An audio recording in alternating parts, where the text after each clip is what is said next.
Hey everybody, welcome back to another episode of We Know Nothing About. Back in the Colonel's car. The angle was all wrong, but that's fine. I'll keep it uncut. We're back in the Colonel's car because this movie does not deserve an actual episode. What did we watch? You know what? You're right. I like this. Movies that don't deserve a full episode, we do in the car. That doesn't Although, mean... except for when it's a long trip, like Kubo and the Two Strings. Exactly. Or we just can't do it at his house, like Arrival and Hacksaw Ridge. Because Arrival was a good movie.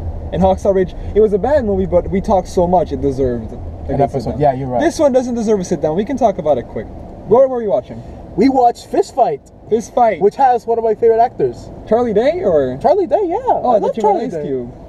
Oh, he's cool too. He's cool too. He's cool. But yeah, Charlie Day. Love Charlie Day. Yeah, man. Ever since I watched him in It's Always Sunny. I mean, that's obviously where we all started. All seen him. I remember being, I think, we were in middle school? Yeah, like it was around middle school, the first season that they put up on FX of It's Always Sunny. Immediately fell in love. Oh yeah. I remember that was one of the first shows I would get hyped and wait for. You know, it would start every September, so I was always annoyed because school was already going on and I couldn't stay up late. But I would try, you know, just to watch the episodes because the show. That he's back. We bonded a lot over that show too. Yeah, I remember we would talk about scenes in the hallway. The suicide episode. That was that was so great. Blah blah blah. Blah. You know, so some deep lore shit right there. But I feel, is he a little typecasted? Do you think?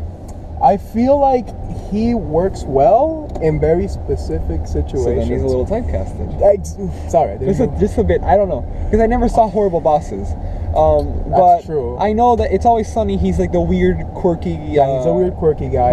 In Pacific Rim, he's the weird but smart guy. Yeah, he's always kind of weird and antisocial. Yes, because he has the voice for it. Exactly. He has the voice for it, man. He has that. Yeah. He has that whiny. But he's a good actor, and he's very funny. The movie doesn't suffer from him. Yeah, no. He's great.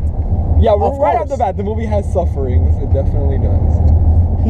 Charlie Day, he's always great. And I don't think he can do no wrong. He can't do no wrong. And I don't think Ice Cube ruins the movie either. I think he's pretty funny. Ice Cube doesn't ruin the movie either. And the movie isn't bad. The supporting cast hurts this movie, and some of the I don't know who did the writing. Maybe Charlie Day himself did the writing, but I don't think the writing just doesn't work. There are things where I can say, yeah, Charlie did this, or Charlie suggested this. Yeah, like maybe. But there are scenes where it's just someone else said, no, this movie needs more. It needs less, comedy, like an Observer's comedy. I just made that term up. All right, what does it mean? It means comedy that you see, that it's not a joke, it's things that happen that are funny. There's a term for that. I'm sure there is, but I'm calling it the Observer's comedy. That's lady. They need every time it did that, it worked. But every time they did jokes, the actual setup, delivery, and punchline of most of the jokes. Is I really did it. I barely laughed, to be honest. Yeah. But the visual comedy. The visual comedy was great. And Charlie Day, I won't say Charlie Sheen. Charlie Day and Ice Cube do well in this movie. Yes. Because ever since Ice Cube discovered he was funny, by trying to be serious, it's just he nailed it. He did. I mean, he's decent. Exactly. When the movie took itself seriously. Ice Cube, we've seen him in Ride Along, and Ride Along's pretty funny. Even the sequel's funny. The sequel, I think, is even better. Yeah, frankly. I'm actually invested in hoping for a third movie. Oh yeah, because I actually laughed in Ride Along. Yeah, because I think the first one was a little okay, but the first one was all right. I laughed. Yeah, I liked it. But then Ride Along 2 was even better. Ride Along 2 worked. They took what they had, and they did great. Yes. Which comedy movies, they can easily. The sequels are always awful, and they easily, even the first movie can easily be this generic comedy. Yes. And I thought Ride Along was going to be a generic comedy. But no, Ride Along, it was not that. But then, so that's Ice Cube's, like, what we've seen from him lately, right? He's been in Ride Along. But then we have Charlie Sheen, who's been in Horrible Bosses. I want to just stop right here. You've called him Charlie Sheen twice. I am so sorry. I'm just gonna call him Charlie. I'm not even gonna say Day. Okay. So Charlie we've seen in Horrible Bosses. Was he in The Hangover? No. Okay. He wasn't in The Hangover. I don't know why I thought that. So Charlie, not Sheen.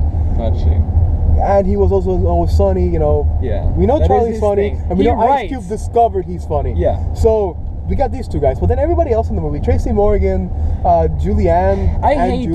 I'm happy for Tracy Morgan. This is his first movie since his accident, and I'm happy that he's back on the horse. Tracy Morgan, you're great, but normally this movie just did not work for you at all. and I don't think is that he was unfunny, because he had way more funny scenes than the other girl. Oh yeah, if I had to pick between him and the other girl, he needed more. He needed more for some. You know, I thought he was gonna be because he's the coach, right? I thought he was gonna prep Charlie up, right? And that would be a lot of funny. Like, we're gonna have to teach you how to fight. We're gonna have to teach you. I thought that was how it's gonna be, right? You know, but that would have been, I guess, more traditional. But it's Tracy Morgan and Charlie, and it would have been better if they had that scene instead of the whole prison part, the jail thing. The jail thing. By the jail thing, I just wanted the movie to get to the point. At that point, I thought it goes through all the motions you expect it to, but then some, and you're like, come on, give me the payoff. Like, I know, I know that everything Charlie does to get out of it, it's not gonna work. I know it's not gonna work. Like, I get it. Because I've seen it before. Yeah. But it's with Charlie, and I have hope that I'll get some good laughs. Right. But at that jail scene, it just kind of... Because you know everything that's gonna happen. It's formulaic. Yeah. The formula. Like, you just want to see the fight at that point. So a training montage would have been a lot funnier, I think. Yeah. Training montage would have been great. Yeah. But they skipped They try to do long-running jokes.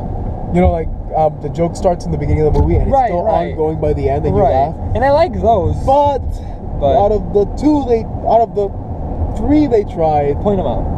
All right, the first one was the dick one. The kids are mowing the field, and they would come back to that and show you their progress. Right. And I'm just like, okay, that's what they're gonna do. They're just gonna draw dicks. I'm sure that's funny to somebody, I guess. I didn't find it that funny. Although the final scene was alright, you know, the tits were great. The principal's car, you know, they start with that joke, and when he said the tits are great, let me explain what he said. Adding the tits to the dick joke was funny. But everything leading up to everything leading up to the dick joke. I mean, I knew they were doing a dick. Okay, it's a dick. Okay. Then they added the comment on, and that one I saw coming a mile away, so it wasn't funny. Yeah, but then the third one, I'm like, okay, I like this. They added the tits. That was funny. So it kind of worked. Then the next one was what? The car. The principal's car. You know, it's in the fucking.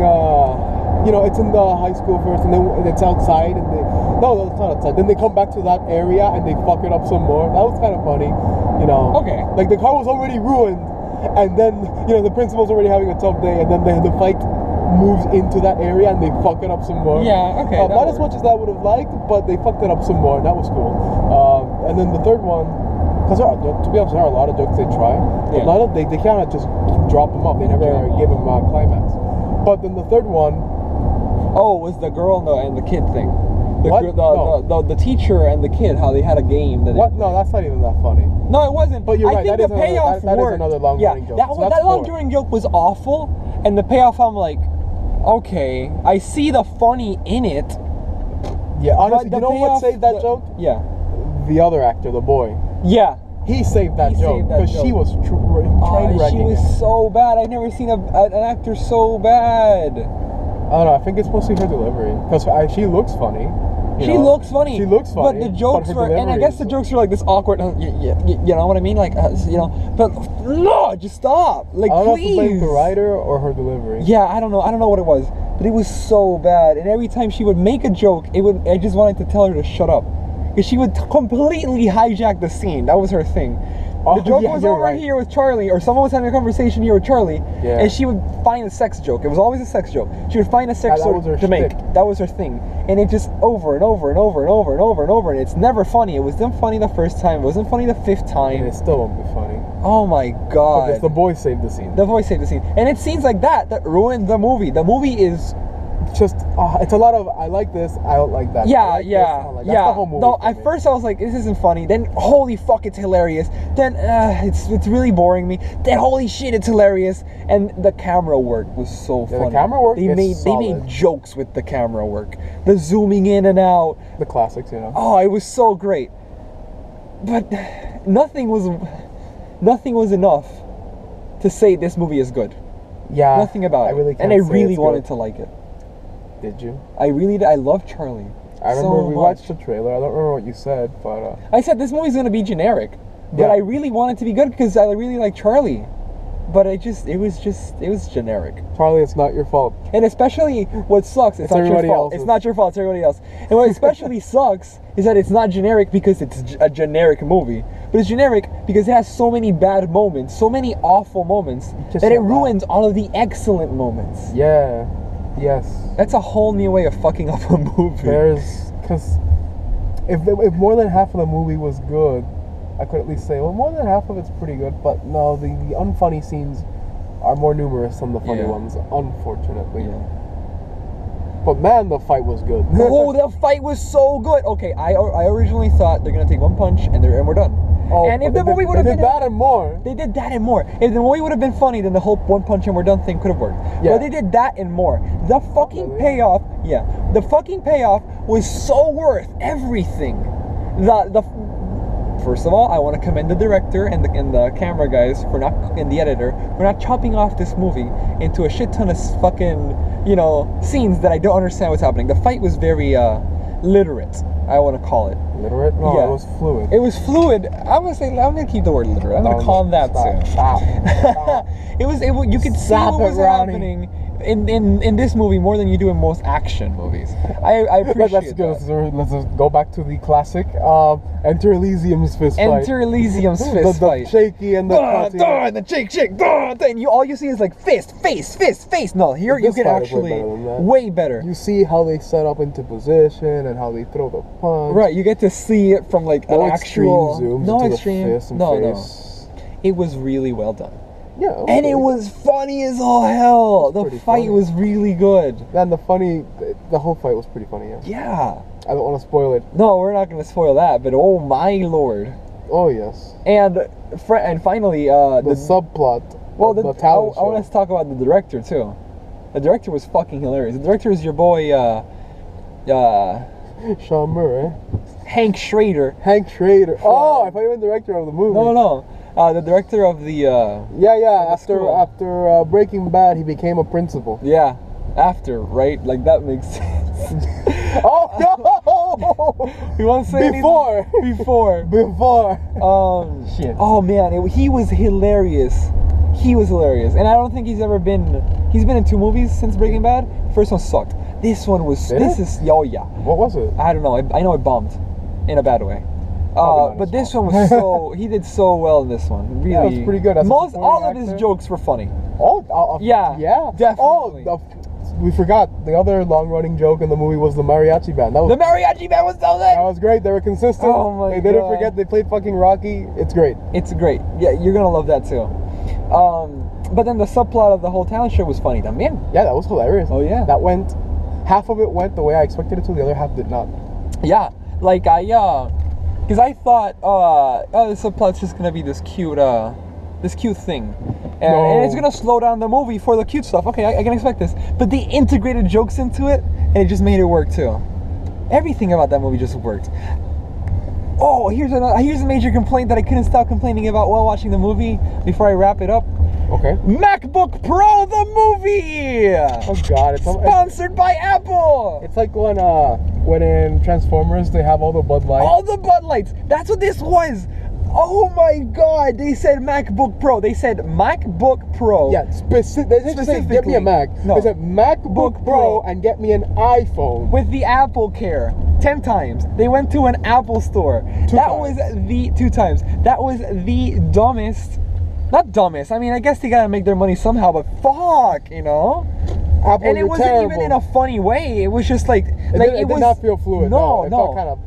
It's like every time in the script said "get me a computer," they snatched that out and they put MacBook Pro. And oh my lord, I'm done complaining about that movie. You want to rate it? You want to give it a little rating? Outstanding meh. Outstanding meh. I'll give it a 5 out of 10. I'll give it a 5 because it was just as good as it was bad. Nah. Nope. It's not. It's not half and half. This movie is not. If it was half and half, it wouldn't be outstanding meh. I'm sorry. It's half and. It's not half and half. I'll give it a 10. I'll give it a 5. Sorry. Whoa! Oh, no! Never a 10. Don't waste your money on this. No! Watch it on DVD. Also, that just happened. You just turned off the car. I hate myself. Thanks for watching. See you next week.